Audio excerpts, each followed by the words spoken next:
I got into pin collecting when I was in 6th grade. My brother had gotten me my first ever pin, and just from there it was a snowball. My favorite pin is the Bigfoot pin I have that my father gave me after I was not able to afford it. He kept it the entire trip hidden, and then when we got home he gave it to me. It was very special. I got my Bigfoot pin from a Upper Peninsula gift shop, like kind of crappy, kind of off the road, but it means a lot to me. I would say my second favorite, or like level, would be my seahorse pins. I got them with my brother as a matching pair, and they just mean a lot to us. I got my seahorse pin from a mall, like, aquarium thing. So it was kind of also a weird situation, but they both mean so much to me.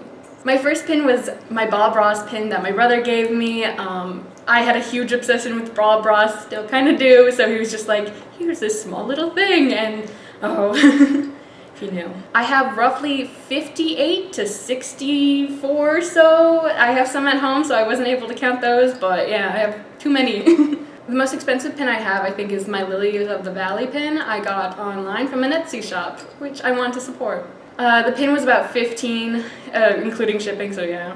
The cheapest pin I have would be any of the very small ones I got from the UP. They're like super small, and they're like kind of vintage looking, and they're all like Bigfoot related.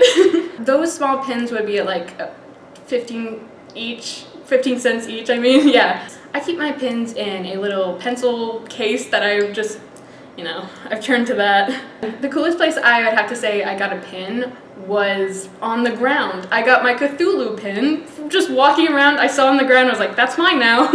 It was like back home in the dirt. I just saw it shining for a second. I was like, that's weird. And then I reached down, I was like, Cthulhu, what are you doing here? So yeah, it was crazy and I love it.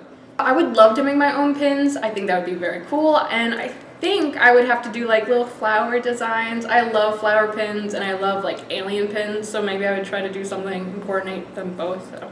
Vintage pins was actually something I came more recently in love with. I got like a ton from like my friend who also collects pins. He's more of vintage side, I'm more like whatever new.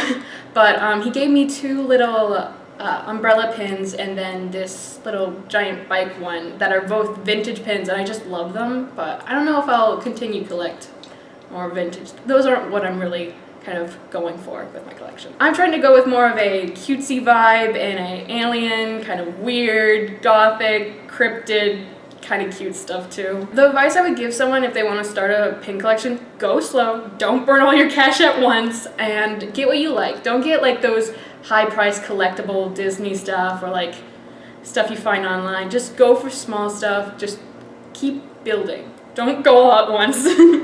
I hope to frame them on the wall like all those professional pin collectors, so I can keep them, I can show them off in my home. And I hope to actually continue on like doing genres of pin collection. I want to collect a giant like collection of bee pins or flower pins and just spooky ones. I can do horror movie pin collection.